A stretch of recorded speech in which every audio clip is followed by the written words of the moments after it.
नमस्कार दोस्तों, स्वागत है आप सभी का आपके अपने इस यूट्यूब चैनल में। और इस वीडियो को लाने का हमारा एकमात्र उद्देश्य ये है कि जो ग्रुप टू सब ग्रुप 4 में आई हुई जितने भी पद हैं, उन पदों में जितनी भी योग्यताएं मांगी हुई है और उन योग्यताओं से रिलेटेड जो भ्रांतियां फैली हुई है उसको बारे में बताना। क्योंकि हमने कमेंट में कई सारे कमेंट में हमने आंसर तो दिए ही हैं, लेकिन उसके बाद भी लोगों को यहाँ पर जानकारी में कुछ कुछ जो है भ्रांतियाँ फैली हुई हैं।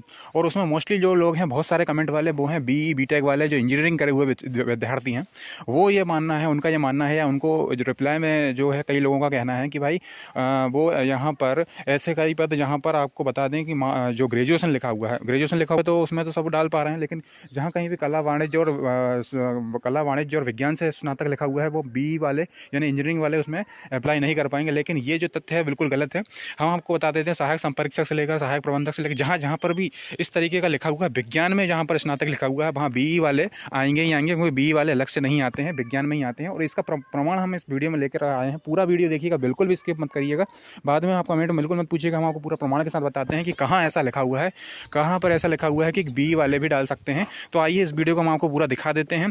देखिए, इस तरीके के सारे पद हम आपको इस वीडियो में बताएंगे और आपको खुद भी देखना पड़ेगा छांट छांट करके। प्रमुख प्रमुख पद तो हम लेकर बता ही देते हैं आपको। तो देखिए, जैसे सहायक संपरीक्षक में लिखा हुआ है कि कला विज्ञान वाणिज्य में स्नातक, ये लिखा हुआ है। आइए हम आपको प्रमाण बताते हैं कि क्या है इसमें जानकारी। दोस्तों, ऐसे ही 2020 में भी भर्ती आई थी, जिसमें सहायक संपरीक्षक की वैकेंसी निकली थी, सहायक संपरीक्षक। और ये देखिए 2020 की रूल बुक में आपको सामने लेकर के आया हूँ। और ये दिसंबर के महीने में आपको इस तरीके से यहाँ पर योग्यता में भी देख लीजिए, कला वाणिज्य विज्ञान में स्नातक लिखा हुआ था। तो क्या हुआ था, काफ़ी सारे कैंडिडेट ने इसमें जो है जानकारी प्राप्त करनी चाहिए थी। तो किस तरीके का जवाब आया था व्यापम की तरफ से ऑफिशियल। तो ये ऑफिशियल ट्विटर हैंडल में आपको बता रहा हूँ यहाँ पर व्यापम का। ये यहाँ आपको बता देता हूँ मैं। 2020 में 16 दिसंबर को ये ट्वीट किया गया था ऑफिशियल। ये देखिए डेट लिखी हुई है 16 दिसंबर 2020 को। और इसमें क्या कुछ लिखा हुआ था देखिए, पूरी कटिंग के साथ इसमें लिखा हुआ है। देखिए, इसमें लिखा हुआ ग्रुप टू सब ग्रुप 4 सहायक संपरीक्षक कनिष्ठ सहायक और डाटा एंट्री ऑपरेटर ग्रुप, जो रिक्वायरमेंट 2020 में हुई थी। और उसमें क्या कुछ लिखा हुआ था देखा है इसमें। देखिए, आपको पहला लिखा हुआ है इसमें, any graduate candidate can apply where शासन या मान्यता प्राप्त संस्था से स्नातक की परीक्षा उत्तीर्ण इज मेंशन। ठीक है, any graduate can apply where is mention, ऐसा जहाँ पर लिखा हुआ है as per the department. Engineer candidate can apply where graduate in science is required. जहाँ ग्रेजुएट साइंस में बोली गई है वहाँ पे इंजीनियरिंग कैंडिडेट जो हैं वो अप्लाई कर सकते हैं। ये स्पष्ट रूप से लिखा हुआ है। Besides above other associate qualification mentioned against the post must be fulfil. ठीक है, तो ये चीज़ें आप बिल्कुल स्पष्ट रूप से हमने आपको बता दी। यहाँ पर आप देख लीजिए 16 दिसंबर 2020 का ट्वीट है ऑफिशियल व्यापम की तरफ से ही। व्यापम का ऑफिशियल ट्विटर हैंडल है, वहाँ से ये ट्वीट आया हुआ है।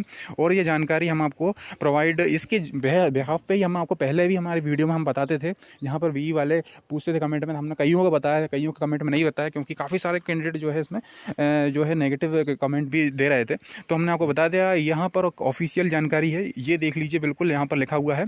और इस तरीके की जहाँ पर भी साइंस ग्रेजुएट लिखा हुआ है, साइंस ग्रेजुएट इन साइंस यानी कला वाणिज्य विज्ञान, मतलब विज्ञान में वहाँ पर लिखा हुआ है, बाकी सब छोड़ दीजिए। विज्ञान में अगर ग्रेजुएट लिखा हुआ है तो वहाँ पर इंजीनियरिंग कैंडिडेट अप्लाई होंगे ही होंगे, 101% होंगे ही होंगे। तो हम और बता देते हैं किस तरीके की पोस्ट इस तरीके की आने वाली हैं।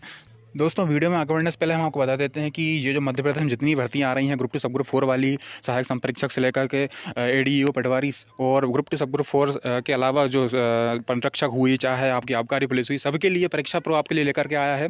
एकमात्र फीस में आप एक टेस्ट सीरीज लीजिए और अपनी जो परीक्षा में जो तैयारी है उसको धार दीजिए और अपने तैयारी को शॉर्ट कीजिए। आपको कुछ नहीं करना है, आपको SC के 50 कोड का यूज़ करना है। और SC के 50 कोड का आप यूज़ करते ही आपको SC के 50 कोड का यूज़ करने के बाद आपको जो 40% का ऑफ मिलेगा, वो मात्र आपको, मतलब उसके द्वारा आप 300 रुपये में 1 साल के लिए सारी टेस्ट जो है 5000 से लगभग ज़्यादा टेस्ट हैं, उसमें SSC के भी अंतर व्यापम तो होएगा, SSC के भी आपको टेस्ट मिल जाएंगे, और मध्य प्रदेश MP PSC के भी मिल जाएंगे, MP हाईकोर्ट के भी मिल जाएंगे आपको। ठीक है, CPCT जो करने वाले हैं उनके भी आपको टेस्ट मिल जाएंगे, सारे कुछ मिल जाएंगे। ठीक है, और आपको मात्र SC के 50 कोड का यूज़ करना है। उसके अलावा वीडियो कोर्स भी ज्वाइन कर सकते हैं, डिस्क्रिप्शन में लिंक दी हुई है। वीडियो कोर्स के लिए भी आपको SC के 50 कोड का यूज़ करिए और अपनी तैयारी को धार दीजिए।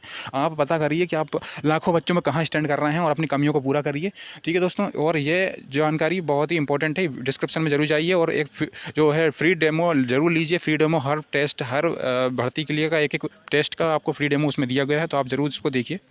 तो कौन कौन से ऐसे पद हैं, सहायक संपरीक्षक हुआ जिसमें विज्ञान में आपको स्नातक मांगा गया है। सहायक संपरीक्षक तो आपको डालना ही डालना है, 00 कोड 004 वाला और बैकलॉग वाला 05 वाला कैटेगरी वाले जरूर ध्यान रखिए। इसके अलावा हम बता दें इसमें और कौन से ऐसे पद हैं, तो आपको वो बता देते हैं।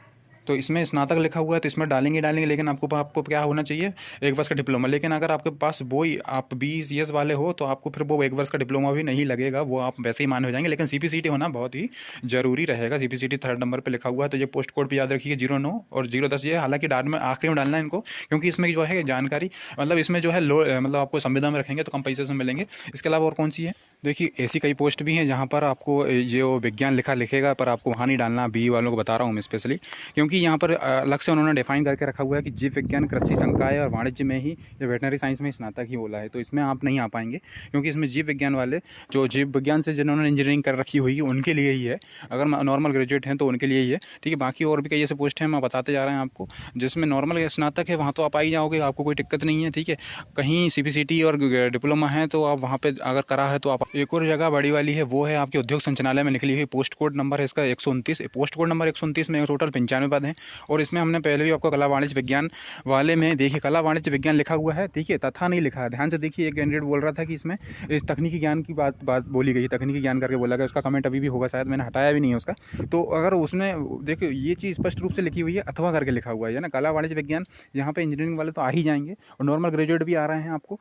अथवा अगर इंजीनियरिंग संस्था है, उसमें तकनीकी व्यवसाय में पत्रोपाधि में डिप्लोमा, यानी कि जो पॉलिटेक्निकल में डिप्लोमा होता है ना, सिविल में, IT में, CS में, उनका डिप्लोमा अगर है तो भी चल जाएगा। यहाँ पर तो भी वाली बात भी है, यानी यदि इनके पास ये चीज़ नहीं है, डिग्री नहीं है, डिप्लोमा भी है ना, तो भी इस दम पर भी वो अपनी यहाँ पर एक पोस्ट यहाँ पर ले सकते हैं, अगर वो मेरिट में आ जाते हैं। तो इस तरीके से बैकलॉग वाला 129 और 130 पोस्ट कोड को ध्यान रखिएगा। बैकलॉग वाले में जो कैटेगरी वाले हैं उनके लिए यहाँ पर लाभ रहेगा। इसके अलावा सहायक ग्रेड 1 में स्नातक उपाधि मतलब ये तो नहीं रहेगा। इसके अलावा और बता दें कौन, अच्छा, जहाँ पे भी आपको स्नातक दिख रहा है वहाँ तो आप नॉर्मली ऑटोमेटिक ही ग्रेजुएट, मतलब जितने भी ऑल प्रकार के ग्रेजुएट यहाँ पर भर पाएंगे।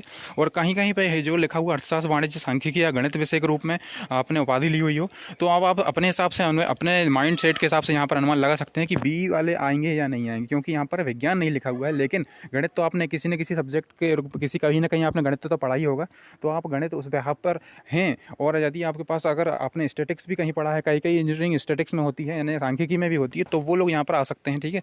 और ये जो पोस्ट कोड 140 वाला है, जो क्योंकि ये बहुत बड़ी पद है, बहुत बड़ा पद है, समग्र सामाजिक सुरक्षा विकास अधिकारी। जी हाँ दोस्तों, इसमें क्या है, जनरल EWS में कोई पद नहीं है। SC और OBC में ही पद हैं।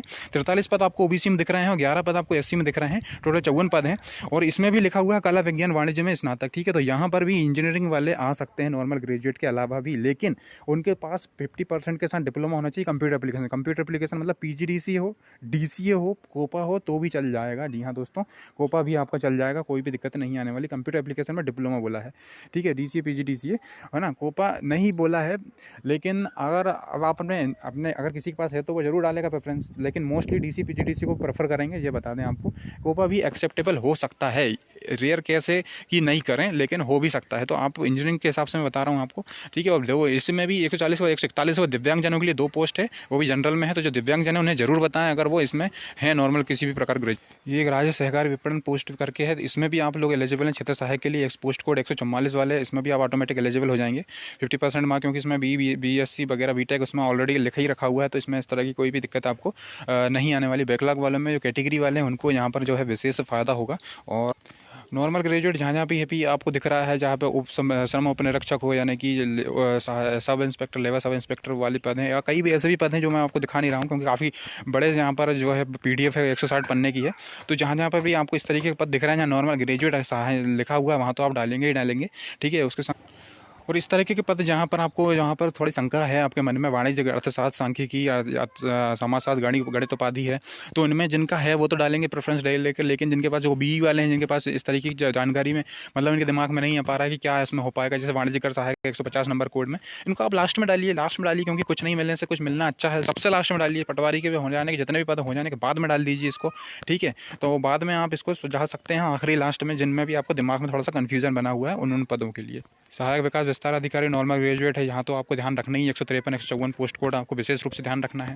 ठीक है, ये सहायक संघ का ये प्रथम श्रेणी में स्नातक बोला है तो आप इसमें जरूर डालिए, स्नातक बोला है लेकिन डीसी पीजीडीसी आपके पास होना ही चाहिए। ठीक है, और ये डिप्लोमा की ज़रूरत नहीं पड़ेगी पीजीडीसी डीसीए की जिसके पास बीसीए है, एमसीए है। ठीक है, सीपीसीटी होना बहुत ज़रूरी, सीपीसीटी इसमें होना बहुत ही ज़रूरी है 2018 के हिसाब से। यानी हिंदी मान्य है, यहाँ पर हिंदी चल जाएगा, लेकिन फर्स्ट वाले में फर्स्ट डिवीज़न चाहिए और 156 वाले पोस्ट कोड में सेकंड डिवीज़न से मान्य हो पाएगा, आप सेकंड डिवीज़न चाहिए। तो इस तरीके से जो भी हमारा मेरे पास मेन जो भी दिख रहे थे हमने आपको सारे बता दिए, और आप अपने हिसाब से जो है पीडीएफ जरूर पढ़िए, आप अपनी पीडीएफ में जानकारी निकालिए। इसके बाद पटवारी के तो आपको सब पता ही होगा, आप अपने जो नज़दीक के ज़िले होंगे वहाँ से आप प्रेफरेंस डालेंगे। एक वीडियो हम पूरा प्रेफरेंस पे लाएंगे, जो जैसे ही फॉर्म खुलता है हम आपको जरूर अपडेट देंगे। तो stay tuned with this channel और ये वीडियो लाइक जरूर करिए, साथ ही साथ शेयर कीजिए ताकि आपको इस तरह की जानकारी मिलती रहे और हमारे साथ हमें मोटिवेशन मिलता रहे। आप हमारे चैनल को इस तरह से सपोर्ट करेंगे। Thank you.